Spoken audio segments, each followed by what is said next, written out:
그 전세 제도가 또 궁극적으로는 집값에 또 어느 정도 영향을 미칠 수 있겠다.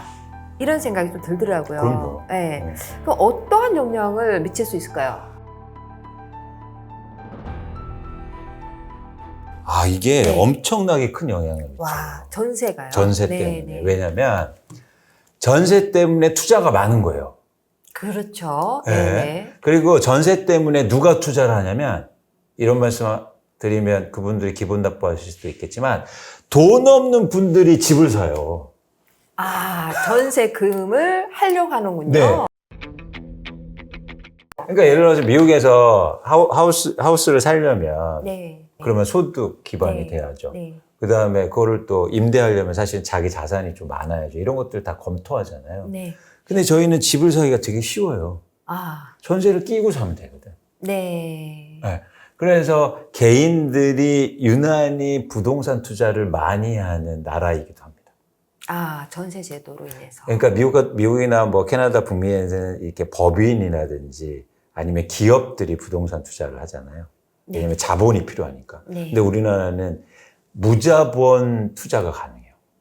무자본 투자. 돈이 없어도요. 네. 아파트를 살 수 있단 말이죠. 와. 네, 그게 바로 전세에서 오는 거예요. 근데 전세를 살 때, 지금은 좀 앞으로 달라질 수도 있는데, 전세를 살 때, 뭐, 예를 들어서 임대인이, 집주인이 직업이 뭔지, 네. 아니면 소득이 있는지, 자산이 있는지, 이런 거 물어봅니까? 그렇구나. 미국하고는 완전히. 완전 다르죠. 미국은 집 살려면 소득 다 증빙 떼야죠. 그렇죠. 재산 증빙 떼야죠. 네. 그거에 대해서 모기지 레이트도 다 틀리고, 모기지 그 레이쇼도 다 틀리잖아요. LTV 비율도 달라지고. 근데 한국은 쉽게 말해서 전세를 끼고 집을 사는데, 네. 그 임차인들은 집을 사는 돈을 꿔주는 거잖아요. 임대인들한테. 쉽게 네. 아주 단순하게 네. 말하면. 네. 그런데 집주인의 직업을 물어보지 않는단 말이죠. 와. 특이합니다. 그렇기 때문에 한국은 투자하기 쉬운 거예요. 또 생각해 보니까 그러네요. 그래서 개인들이 집에 부동산 투자를 많이 하고, 네. 그리고 거기에 대해서 변동폭이 큰 거죠. 그래서 전세 가격이 오르면 무조건 투자자들은 많아져요. 아주 단순한 예만 드리면 또 이게 롤링하면서 레버리지가 가능해요. 네. 왜냐하면 되게 재밌는 거 알려드릴게요. 네. 일단 첫째 해에 네. 10억짜리 아파트를 5억 전세 끼고 삽니다. 네. 그럼 내 돈은 5억 들어가잖아요. 네. 그렇게 사셨어요. 네. 근데 2년 지나서 전세 가격이 만약 7억으로 오르잖아요. 네. 그럼 2억을 내가 더 받잖아요. 네. 그렇죠? 네. 그럼 그 2억으로 어떤 집을 사냐면 4억짜리 집을 사요. 근데 그 4억짜리 집에 전세가 또 2억이 있잖아요. 네. 그러면 그 두 번째 집은 내 돈이 한 푼도 안 들어가죠. 안 들어가죠. 와.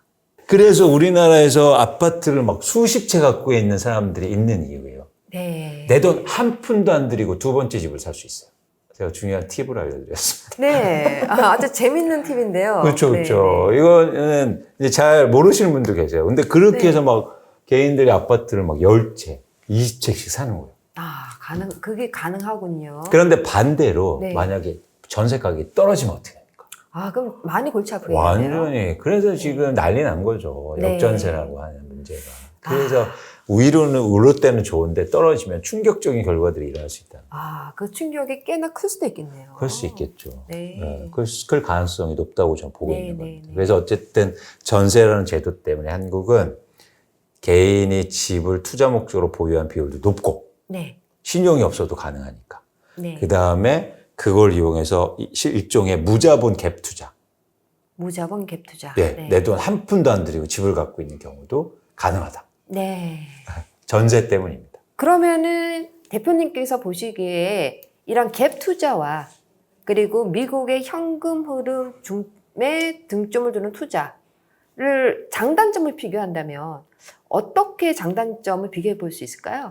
상황에 누구 입장에서 판단하느냐가 되게 중요한데, 일단 오버럴하게 전체적으로 네, 말씀드리면 말씀하신 것처럼 좀 기준이 다른데, 예를 들어서 미국 같은 경우는 내가 투자 목적으로 집을 보유하고 있다면 캐시플로우 관점이죠. 네, 맞아요. 그래서 월세를 받아서 내가 소득을 일으키겠다라는 목적이죠. 그래서 중요한 건 뭐냐면 테넌트들, 즉 임차인들의 주거 안정성이 되게 중요합니다. 네. 그래서 보호해 주려고 하고 네. 그다음에 그 사람들의 신용 상태도 보고 임금도 보고 나한테 월세 잘 줄 수 있어? 대신 많이 올려주지는 않을게. 이런 어떤 그 일종의 서로 얼라인이 돼 있죠. 근데 한국의 지불 투자 목적은 철저하게 캐피탈 게인이에요. 자본이득 말씀하신 것처럼. 그렇기 때문에 임차인들하고 얼라인이 잘 안 돼요. 또 그러네요. 빨리 이사를 갈수록 전세금 올릴 수 있으니까. 또 그러네요. 예, 그래서 임차 시장, 임대차 시장이 굉장히 불안정한 겁니다. 네, 그러겠네요. 예. 그래서 이런 변동폭도 크고 사실 임차인들이 되게 힘든 거죠. 집값이 오르고 전세 가격이 오를 때. 네. 예. 그래서 그런 차이점이 있고 또 투자 목적 자체가 한국은 철저하게 집을 팔아서 뭐 물론 한국에도 캐시플로우 목적의 투자자들이 계세요. 근데 아파트를 대부분 보유하고 있는 목적은 내가 이거 시세 차익을 쉽게 말해서 얻겠다. 이런 목적으로 갖고 있어서 조금 그런 차원에서 투자자들의 보유 목적이 좀 굉장히 다른 거죠. 네. 그래서 한국은 유난히 거래 회전율이 사실은 높아요. 빨리 사고 파는 네. 거죠. 그렇겠죠. 그렇죠. 네. 그래서 뭐 저희는 일주일 만에 사고 팔아요. 와, 근데 그게 가능한가요? 가능하죠. 세금만 내면. 그런데 1억 차익이 생기니까 거기서 뭐 80% 세금 내고 네. 2천만 원 벌려고 사고 파는 거예요, 막. 와, 대단하죠. 이게 상상이 갑니까? 너무 다른데요. 한국은 네. 그렇게 하고 있어요. 네. 그래서 바로 내 돈 한 들이고 갭 투자한 다음에 바로 산 다음에 또 바로 그 자리에서 팔아요. 네. 또 사고. 네. 그래서 막 한 단지에 가서 막 수십 채씩 사고. 네.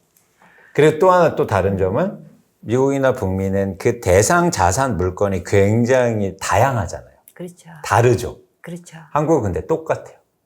아파트. 네. 그냥 똑같아. 그래서 안 가보고 사요, 집을. 네. 안 가보고 산다. 네. 네. 굳이 내가 거주할 필요 없는데 왜 가? 네. 네. 왜냐면 그리고 다 똑같이 생겼어요. 그렇죠, 거의. 강남의 대치동의 아파트 알아요. 네. 굳이 가볼 필요 없어. 네. 네. 이거 이해가 되십니까? 미국은 다 가고 뭐죠? 오픈하우스. 오픈하우스 하잖아요. 그 관심 있는 사람 다 둘러보기도 하고 구경도 하고 하잖아요. 네. 근데 우리나라는 집 안 보고도 막 삽니다. 네. 똑같이 생겼어요, 아파트니까. 네. 네. 그런데 그럴수록 투자하기 용이한 거예요. 네. 다양성이 없으니까. 네. 그러니까 주식 같아진 거죠. 네. 삼성전자 주식을 저희가 사는데 삼성전자를 방문 안 해보고 사잖아요. 네. 왜냐하면 다 똑같이 생겼으니까. 네. 다 똑같고. 네. 그것처럼 한국의 아파트도 투자와 되기 되게 용이한 그런 형태를 갖고 있다. 네. 다 그냥 똑같이 생겼으니까. 네. 네. 그래서 워낙 이 투자가 많은 시장이기도 한다. 근데 또 투자 목적이 다시 말씀드리지만 자본이든 결국엔 캐피탈 게인 목적이기 때문에 사고 파는 횟수도 많다. 이렇게 네. 보시면 됩니다. 그렇겠네요. 네. 너무 그냥 간결하게 정리를 해주셨는데요. 네. 궁극적으로는 미국 부동산 투자의 특징은 장기 투자에 있는 건데 음. 그런 것들이 진짜 확연하게 그렇죠. 다르다는 거를 또 이렇게 짧게 설명을 해주시니까 네. 저도 너무 이제는 쉽게 이해가 됐어요. 갭 투자의 어떤 의미, 그다음에 전세, 상관관계 이런 것들이 너무 이렇게 빨리 정리가 되어버리는데요. 네.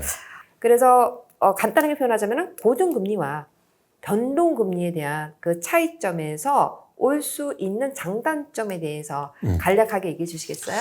그렇죠. 이게 말씀하신 것처럼 두 가지가 관련이 돼 있는데 일단은 저희가 이 이자에 대해서 문화적 차이가 좀 있는 것 같아요. 네. 그러니까 그건 미국과 한국을 볼 때, 그러니까 아까도 그런 충격이 왔을 때 사람들이 변화하는 게 빨리 오잖아요. 네. 근데 대한민국은 변화를 그러니까 리스크 테이킹 해요. 그렇군요. 네. 그러니까 리스크 해지하는 게 아니라 네. 리스크를 테이킹해요. 네, 네. 그렇기 때문에 예를 들어서 미국은 리스크 해지해야 되니까 네. 고정금리가 유리한 거죠. 네. 해지하려면. 네. 그런데 우리는 리스크 테이킹 하려면 네. 변동금리가 유리한 거예요. 지금 시점에서는. 네. 예를 들어서 변동금리면 지금이 고금리면 떨어질 가능성이 있다고 보는 거고. 네. 그리고 예를 들어서 지금 낮으면 뭐 계속 내려왔으니까 더 내려가지 않을까? 이렇게 테이킹을 이제 하는 거죠. 네. 그래서 상대적으로 변동금리에 대한 비중이 높고 네. 사람들이 아직까지도 그 리스크를 러버합니다. 워낙 이제 성장하는 국가를 살아왔으니까. 그럼 오히려 그 리스크를 적극적으로 위험을 내가 얻어야 돈을 벌 수 있는 거 아니야? 이런 네. 마음이 돼 있는 거죠. 네. 근데 이 부분에 대해서 좀 고민해 볼 필요가 있는 거죠. 계속 네. 경제가 성장할 수는 없는 거고 네. 개인의 부가 증가할 수는 없는 거기 때문에 네. 사실 이제 한국도 리스크에 대해서 해지하는 그런 네. 문화가 나와야죠. 네. 근데 충격이 있는 다음에 나오느냐. 네. 근데 이 점차적으로 일종의 소프트 랜딩 하느냐가 이제 중요한데 네. 사실 여기서 그래서 이제는 정보의 비대시성이 없어져야 된다는 거예요. 네. 많은 분들이 알면 이제 그렇게 막 그러지 않을 건데 행동하지 않을 건데. 네. 네. 그래서 이제 광순의 복덕방 열심히 해야겠죠. 아, 네. 근데 어쨌든 말씀드리고 싶은 건 그런 문화적인 것도 있고요. 또 하나 뭐냐면 아주 독특한 게 미국은 집을 살 때 모기지를 막 8, 90% 하시잖아요. 그렇죠? 네. 굉장히 많이 하잖아요. 많이 하죠. 근데 우리나라는 예를 들어서 LTV나 DTI 뭐 여러 가지 규제들이 있어서 평균적으로 LTV 집을 살 때 모기지를 50%, 60% 떼서 멈춰요. 네, 그렇군요. 네, 나머지 자기 자본이 들어가는데 네. 그게 이제 전세가 들어와서 조금 달라지긴 네, 하지만 네. 근데 그것만 보면 뭐 한국의 부동산이 부채로 덜 이루어졌네라고 보실 수 있죠. 네. 근데 중요한 건 가계 전체 자산을 보실 필요가 있는데 네. 미국은 가계 전체 자산에서 부동산이 차지하는 비중이 엄청 크진 않아요. 네. 그렇죠? 그런데 한국은 8, 90%가 부동산이에요. 네. 그래서 8, 90%의 부동산이 빚으로 60% 이루어졌다는 건 가계 전체 자산 중에서 debt, 즉 부채 비율이 엄청나게 높다는 거예요. 네. 그렇죠. 네. 그래서 가계 부채가 우리나라 GDP에서 100%가 지금 넘어가고 있는데 그만큼 사실은 부채가 많다. 네. 결국 한국의 가계들은 다른 자산이 없다. 네. 부동산만 있다. 네. 이렇게 보셔야 됩니다. 한미 거주용 부동산에 대해서 어떤 투자에 대한 좋은 점을 구하고 싶은데요. 일단은 우리가 부동산 시장에서 항상 관심 있는 거는 처음에도 말씀하셨지만 가격이 올라가느냐, 가격이 내려가느냐. 사실 그거 관심이거든요. 그쵸, 예, 그쵸. 예. 그런데 집값이 바닥을 치는 위기 신호가 있다면 그러니까 그거를 어떻게 우리가 알아낼 수 있을까요? 미국 주류 사회에서 공인하는 미국 부동산 전문가 김효지 대표의 첫 저서 미국 부동산이 답이다.